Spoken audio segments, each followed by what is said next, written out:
of the world, now I'm living. And the good just gets better, keeps on giving. Not even close to the end, it's just beginning. Life is getting lighter while the days are getting brighter, yeah. Hey there, welcome back. Thanks so much for joining me again today.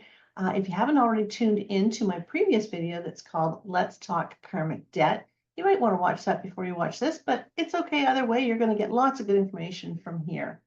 So I want to ask you this. Has anyone ever asked you if you feel like an older soul? Is that true for you? The truth is that most of us are older souls, and one of the ways that we can see this is by looking at the inclusion of karmic debts in our numerology. So that would be the numbers from 13, 14, 16, and 19. So let's be clear here. If you have no karmic debt numbers showing up in your numerology, it does not mean that you are karma free. That would be too easy, right? We all have karma, and that's what we're working on. That's why we're here. So when karmic debt numbers aren't present, it's an indication that you may have chosen not to address those karmic issues in this lifetime, but it's also possible that there's no need to address them, or maybe you chose to leave it to another lifetime to address them. That's a possibility too. But in my last message, we explored what is a karmic debt, how do you know if you have a karmic debt, where can you see it on your numerology chart, and more importantly, why me? Why the heck? Why am I experiencing all this karmic crap? So today I want to share with you the breakdown, the meaning behind each and every one of those karmic debt numbers. So you're going to notice that each of the karmic debt numbers are actually made up of 3 numbers. And this is what I call a composite number, okay? It's a code that can be cracked. So the numbers to the left of the slash are sub-lessons to the main lesson, which exists to the right of the slash. So for example, the karmic debt 13-4, we have the lessons related to the 1, but we also have the lessons related to the 3, and we also have the final lesson of the 4. So when we see the number 13, we express it as 13/4, okay? So if you have the 13-4 karmic debt, you may be experiencing a lot of frustrations in your life that are going to require you to really work very hard to accomplish anything that you set your mind to, okay? You might be feeling, a lot of obstacles coming up and just things getting in your way. That's common for those who are experiencing the 13-4 karmic debt. You want to think of this as a consequence of a previous lifetime that may have been dominated by being a little lazy, maybe taking advantage of others, letting them do all the work, and you just kind of hang out in the lunchroom and eat all the donuts. That's a possibility. Taking advantage of others, and maybe similar bad choices. So you may feel like you're encountering obstacle after obstacle after obstacle, and that life's lessons just keep repeating themselves over and over and over again to you. So the common temptation for someone with the 13 is to take shortcuts, but too often the success just doesn't come, causing you to be regretful and the desire to maybe give up, right? So it's really, really important for the 13-4 is to focus and never give up. And you want to focus on what is good in your life rather than what isn't, because whatever we place our energy, attention, and focus to is going to get what? It's going to get bigger, right? So we want to make sure we're focusing on good stuff. But the tendency for the 13-4 is to focus on what's not so good. And that's why the obstacles feel so much worse, because they're focused on them, right? So the key to overcoming that karmic debt of the 13-4 is to focus on what is going well in your life rather than what isn't. You want to see your obstacles as not as limitations, but rather as opportunities to grow. You've got this, right? You wouldn't have chosen it if you couldn't handle it. So what about the 14-5 karmic debt? Well, if you have the 14-5 karmic debt showing up in your chart, you might feel a little timid around taking a risk. Okay, it might be just a little too scary for you to take a risk. So this debt is going to arise from previous lifetimes during which, let's just say you kind of blew it, right? You blew it because you took some risks. You took a chance. You took a risk that cost you everything. It cost you everything. It cost your family everything, the people that were depending upon you. So your need for freedom is real, but so is that subtle memory that you took a chance in a previous lifetime that didn't pay off and cost you your freedom, right? So it's like a little nagging voice in your head that's going, oh, right, you're going to try that again. Yeah, remember how that turned out last time? Not so good, right? So maybe you might want to rethink that maybe you might want to come up with a little bit more of a calculated plan, a little bit more of an organized, detailed plan, rather than the spontaneous one where you blow up your world. Yeah, that would probably be a better idea.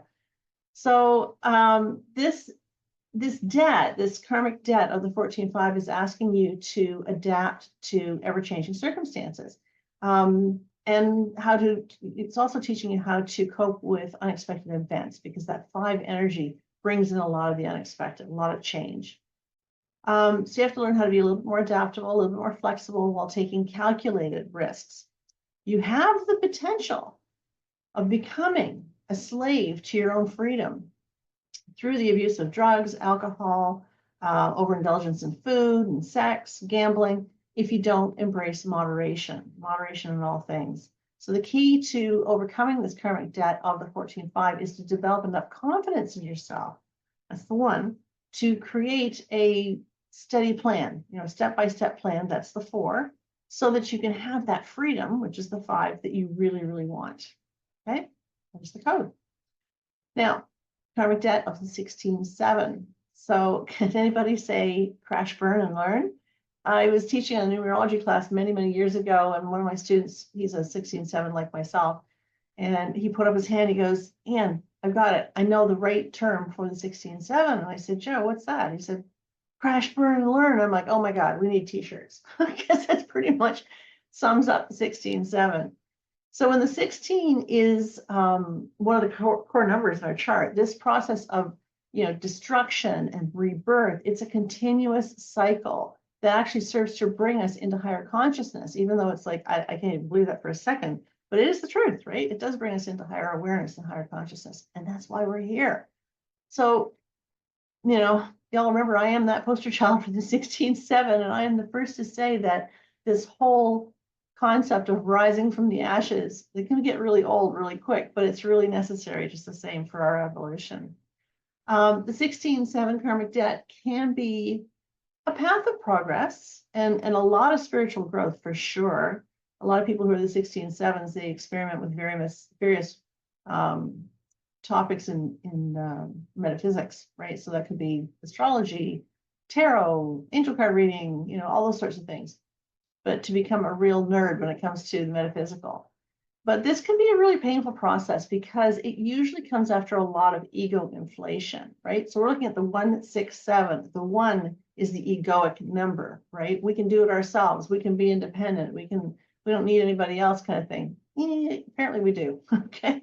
So life presents a lot of challenges to your grand plans, and you tend to make choices that seem specifically designed to blow up your world, to blow up a structure that you may have previously built.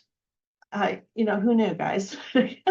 A self-destructive career choice. I can't even tell you how many times I reinvented myself before I landed on my passion, which of course is being a numerologist and soul coach.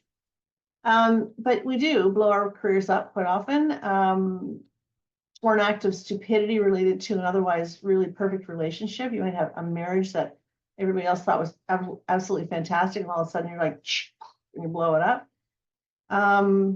That's a possibility. So the 16.7 is going to always be about the rise and the fall, the crash and the burn and the learn, okay?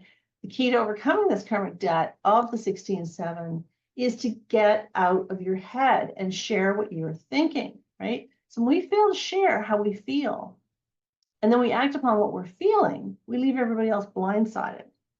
What do you mean you left that guy? Are you kidding me? I thought you guys were good. I thought everything was solid. Wow, I thought I knew you. Now I'm not sure I know you. And if I don't know you, I'm not sure I can trust you. And that's the 7 in the 16.7. So the 16.7s are faced with trust issues over and over again. You might attract people who just don't trust you for some reason, even though you're completely trustworthy. You might be the person that isn't trustworthy, right? Maybe you didn't learn from your previous lifetime. It's hard to say, but trust is the key component here. So the karmic debt of the 16.7 really does relate to making sure that you're a better communicator, that you don't leave people in the dark about whatever big things you're thinking about. You want to make sure that they're kept abreast of it. Otherwise, they're going to be left feeling blindsided, and you might be shown as being kind of untrustworthy, right? Karmic debt number of 19-1. Well, those of you with the 19-1 karmic debt numbers are here to learn lessons related to independence and a gentler use of power. You guys were hard asses, right? In a previous lifetime. You've seen that in some of my other videos, I'm sure. You were a bit of a badass in a previous lifetime. So this time, that didn't work out so well for you. So this time around, it's time to lead others with more of a gentler hand through gentle persuasion rather than brute force that usually feeds your ego. The 19-1s often have a real big investment in themselves and in their image, right? So they tend to be kind of difficult leaders because the behavior of somebody else they feel is a reflection on them, right? You know, your son goes out wearing some torn up jeans and a dirty old baseball cap, and you're like, what are people going to think about me when you're dressed like that? You know, that sort of thing. But the big thing with the 19-1s is that they are so exceptionally independent. You know, there's 2 1s there, 1, 9, 1. The 9 says I need to be of service to others, but the 1 on either side says, no, I want to stand by myself. You know, I can do this by myself. I can be the leader by myself. So you may be forced to stand up for yourself during your lifetime and often be left standing alone. The problem is that you often just stubbornly resist the help. You know, you could be drowning inside of a boat. I'm throwing you your life jacket and you're like, no, it's okay. I got it. I'll figure it out. Right? No, you don't. You don't have it. You don't have it because you don't swim. Grab the life jacket, you know, don't worry about being embarrassed. Just do what you have to do to save yourself. But you see, asking for help as a severe weakness, whereas everybody else around you sees it as your strength. Your vulnerability is your strength. We all know that you're a leader, but when you allow yourself to be a little bit more vulnerable and let people in, that's when you really shine. Your independence is actually self-imposed. You simply refuse to listen to others, to their opinions, to their input and what, or to accept the help or the advice from others, leaving you standing by yourself. So the 19 karmic debt can become a bit of a self-imposed prison if you don't open up to the reality of interdependence, right? Being independent in a relationship is okay, but you've got to look how to work with others within that relationship and explore a mutual need for love. So the key to overcoming this karmic debt of the 19-1 is to release that attachment to your image, okay, while selflessly helping others to help themselves. Be the leader, okay, that no longer needs that limelight. You don't have to have the light shining on you saying how amazing you are. You want to share that light with others. Stretch that light so it shares on someone else. And understand that their success is your success, right? It's a beautiful thing. The 9 that's in there says, I need to find a way to help others to help themselves. I need to find a way to be of service to a larger group, right? Rather than my own home community, which could be a good thing too, but it's bigger than that, right? So it's sharing the light with others and knowing that their success is a reflection of your sensitive leadership style. All right, that's all 4 karmic debts. Are you ready to learn some more? I hope so. So I have just created a brand new course for you guys. I'm super passionate. I'm super excited about this one because it talks about karmic debt and relationships. It's called, Is karmic debt crushing your relationship? All right. You want to check it out? It's courses.amperrynumerologist.com. There's all kinds of free courses there that you might not have even discovered yet. So you can go play there. All right. And be sure to sign up for any one of those that tickle your fancy. For now, I'm hoping that you are creating your very best day ever, and that I will see you in the next video. Thanks, guys. Love you tons. Bye for now.